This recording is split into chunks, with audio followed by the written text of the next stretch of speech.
Right then, in the house now, going to reflect on that match.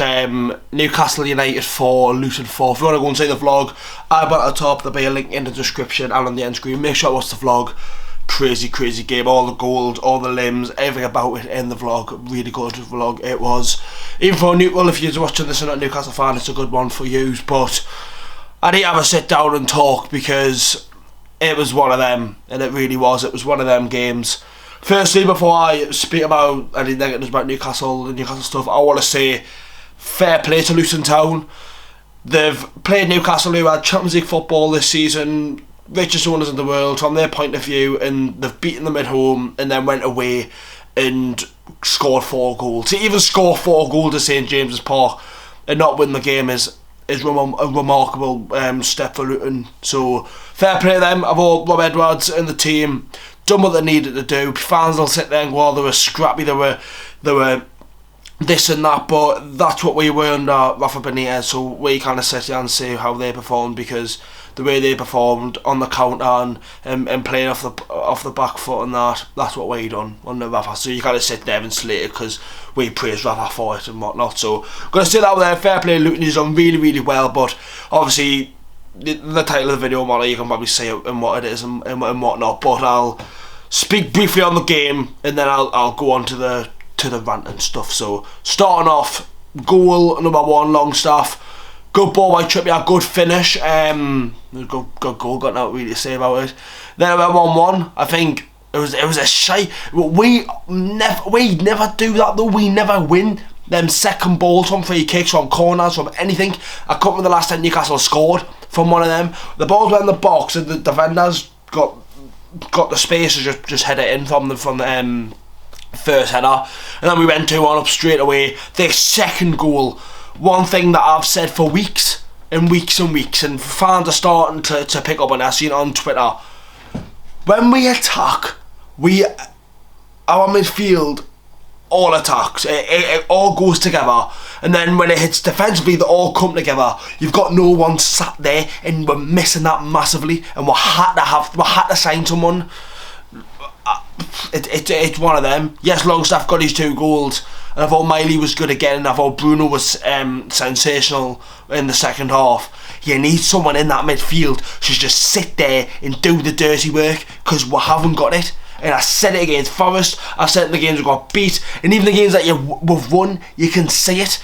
If that's what Eddie Howe wants to do, for me, it's not going to work. We can't afford to bring all them players up and then bring them all back in one go, because that's where they're getting that towards the end of the game, and that's how we're conceding late goals at times, and we can't afford it. It was a shot by, I can't remember who it was, and then Bartley got the rebound, and one of them, I don't think the Bradford deserved to concede that goal or 4 goals regardless, but he did. Second half, Dan Burn gives away a penalty. Is it a penalty? Yes. Was it in the box? Yes. People are going about the initial contact. When he first touched him, it's outside the box. When he's went down, it's in the box. It's for me a pen. It's just because, yes, if you touch someone like that, they're not going to go down. But say it was a crunch and challenge and it's outside the box, then fair enough. But the fact that he's grabbing onto them, and then that's when he's went down. And for me, if that's the other way round and that happens to Newcastle, every Newcastle fan goes, it's a penalty, because it happened the other way around. Oh, it was a penalty, face it. Scored it, had to take it twice, scored it, went the same place twice, and they went 3-2, and then minutes later, I think it was minutes later, they went 4-2 up, and Dan Burns up the pitch. He's made he's done something silly as fuck.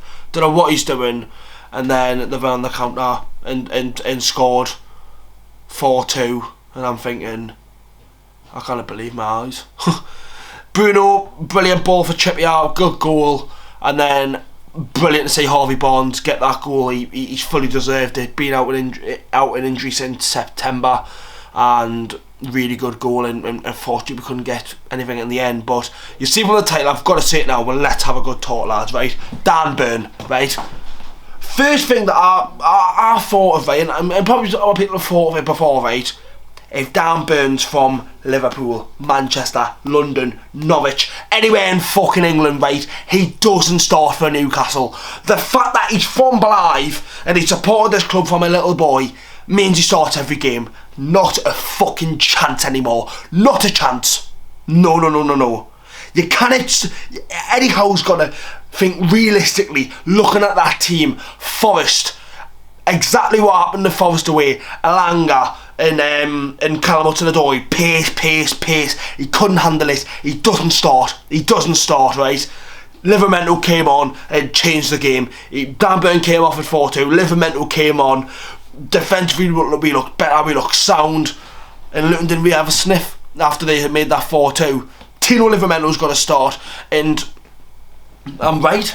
I'm right. If Dan Burn is from Manchester and he's been born and bred in Salford, right, he does not start for Newcastle. It makes no sense. It doesn't matter because so from that logic, because it looks Lascelles great for the dressing room, right? Dan Burn clearly good for the dressing room or whatever it may be because they've got that captain's group. Lascelles he's not from up here, right? So the fact that he's not from here, he doesn't start.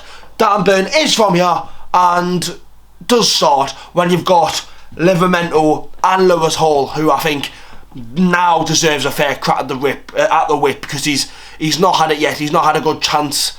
We've only got Premier League games left apart from the FA Cup. Yes, Dan Burn is a George lad. He understands it and as a fan, but you can only use that as an excuse to an extent where it's happening every week. Every goal is coming from that left hand side. All the goals that when we went through that bad patch of against Tottenham, Everton,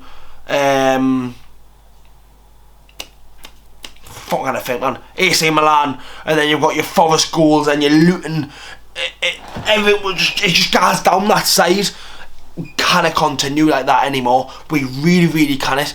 But it's the more annoying fact that you've got Tino Livermore on the bench, and even if it's not suited that Tino's got to play right back, Trippier can play left back, but I can't say anymore.